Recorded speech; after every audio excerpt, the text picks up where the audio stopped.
যারা লাইফে একবারও মুখ পাকন তৈরি করেন নাই তারাও কিন্তু এই রেসিপিতে একদমই পারফেক্ট রসালো মুচমুচে মুখ পাকন তৈরি করতে পারবেন। এই পিঠা যদি কাউকে একবার খাওয়ান সে শুধু আপনার প্রশংসাই করবে। আর এতটাই মজাদার, বিশ্বাস করেন, একবার যদি মুখে দেন আপনার শুধু মজা আর স্বাদ শুধু মুখের ভিতর ঘোরাফেরাই করবে, এতটাই মজাদার। এখন মুখ পাকন তৈরি করার জন্য একটি কড়াইয়ের ভিতরে হাফ কাপ পরিমাণে মুগ ডাল দিয়ে হালকা একটু নেড়েচেড়ে 1 মিনিটের মতো, তারপরে এখানে দিয়ে দেব 1 কাপ পরিমাণে পানি। তো এই পানিটা দেওয়ার কারণে কিন্তু মুগ ডালটা খুব দ্রুত সিদ্ধ হয়ে যায়। এখন ভালোভাবে ওয়াশ করে তারপরে কয়েকবার বলক তুলে ডাল আমি খুব ভালোভাবে সিদ্ধ করে নিব।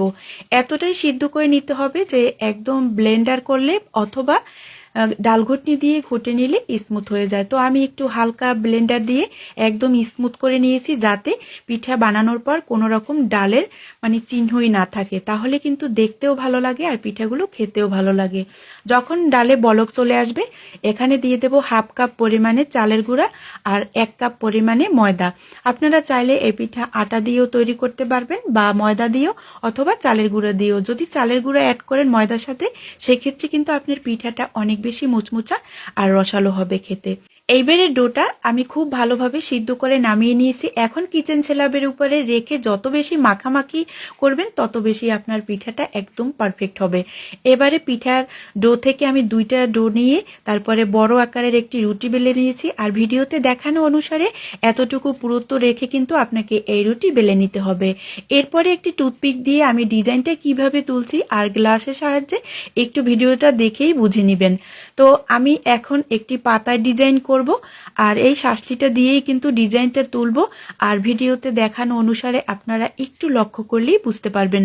যারা লাইফে একবারও মুখ পাকন তৈরি করে নাই, আমার মনে হয় এই রেসিপি দেখে তারাও চোখ বন্ধ করে এই পিঠার ডিজাইনটা করতে পারবে। আর এতটা সহজ আর এতটা মজাদার এই পিঠা তৈরি করা, আপনি যখন বাসায় তৈরি করবেন তখনই বুঝতে পারবেন।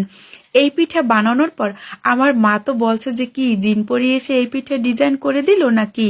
তো দেখেন কতটা সহজ এই পিঠার ডিজাইনটা করা। বিশ্বাস করেন আপনি চাইলেই কিন্তু একটু চেষ্টা করলেই এরকম ডিজাইন তুলতে পারবেন। অনেক আপুরাই আছে অনেক সুন্দর সুন্দর ডিজাইন করতে পারে, তো আমি একদমই সিম্পলভাবে এই ডিজাইনটা দেখালাম, আপনারা হয়তো অনেক বেশি উপকৃত হবেন। তো এখন আরও একটি ডিজাইন তুলে নিব।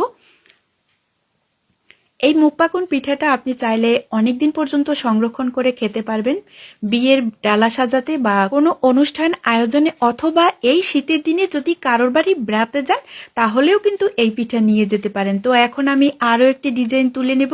আর অবশ্যই কিন্তু আপুরা আপনারা বলবেন যে আজকের পিঠার ডিজাইনটা কেমন হয়েছে, কে কীরকম ডিজাইন পারেন অবশ্যই কিন্তু কমেন্ট বক্সে শেয়ার করবেন। এখন সবগুলো ডিজাইন তোলা হয়ে গেছে, পিঠাগুলো ভেজে নিতে হবে। চুলার আঁচ বাড়িয়ে দিয়ে তেলটা গরম করে হাই আঁচে ভেজে নিতে হবে। যখন পিঠার কালার হালকা একটু গোল্ডেন কালার হয়ে আসবে তখনই কিন্তু চুলার আঁচ মিডিয়াম টু লোতে রেখে তারপরে একদমই মুচমুচা আর ক্রাঞ্চি করে ভেজে নিতে হবে। এই পিঠা কিন্তু যত বেশি ক্রাঞ্চি করে ভাজবেন আপনার খেতে তত বেশি মজা লাগবে। যতই ক্রাঞ্চি হোক উপরটা হবে ক্রাঞ্চি আর ভিতরটা হবে একদমই রসে টসটসা, খেতে কিন্তু অসম্ভব মজাদার। একবার হলেও এই শীতে বানিয়ে দেখবেন। আর শীতের মজা তো পিঠা, পিঠা না হলে কিন্তু শীতের মজাটাই হয় না। তো এইভাবে করে আমি সবগুলো পিঠা বানিয়ে নিয়েছি, ভেজে নিয়েছি। এইবারে আমি একটি সিরাপ করে নেব। তার জন্য একটি প্যানের মধ্যে দিয়ে দেব 1 কাপ পরিমাণে চিনি আর তার সাথে দিয়ে দেব হাফ কাপ পরিমাণে পানি। আপনি যদি এইভাবে এই সিরাপটা তৈরি করেন সেক্ষেত্রে আপনার সিরাপটা হবে একদমই মধুর মতো আর খেতেও অনেক বেশি ভালো লাগবে। আর পিঠা যখন ডুবাবেন এই রসে তখন কিন্তু পিঠাটা একদমই নেতিয়ে যাবে না। আপনার শিরা যদি পারফেক্ট না হয় তাহলে কিন্তু আপনার পিঠা একদমই নেতিয়ে যাবে, মুচমুচা থাকবে না রসে ডুবানোর পর। এখানে 1 চামচ পরিমাণে আমি ঘি দিয়ে এখন সিরাপটা তৈরি করে নিয়েছি। এতে মনে হবে পিঠা থেকে মনে হবে যে পিঠা আমি ঘি দিয়েই ভেজেছি আর ঘি দিয়েই তৈরি করছি। খেতে কিন্তু অসম্ভব মজার হয়। হাতের কাছে থাকলে অবশ্যই ঘিটা দিয়ে এই সিরাপটা তৈরি করে নেবেন। এখন একটি পিঠা ভেঙে শেয়ার করছি ভেতর থেকে কতটা রসালো। আমি সিরাপটা উপর থেকে দিয়েছি, আপনারা চাইলে সিরাপে কোট করেও নিতে পারেন, চাইলে কিন্তু সিরাপ বাদ দিয়েও খাওয়া যেতে পারে। আশা করি আজকের রেসিপিটা আপনাদের কাছে অনেক বেশি ভালো লাগবে। দেখা হবে নতুন পর্বে। আল্লাহ হাফেজ।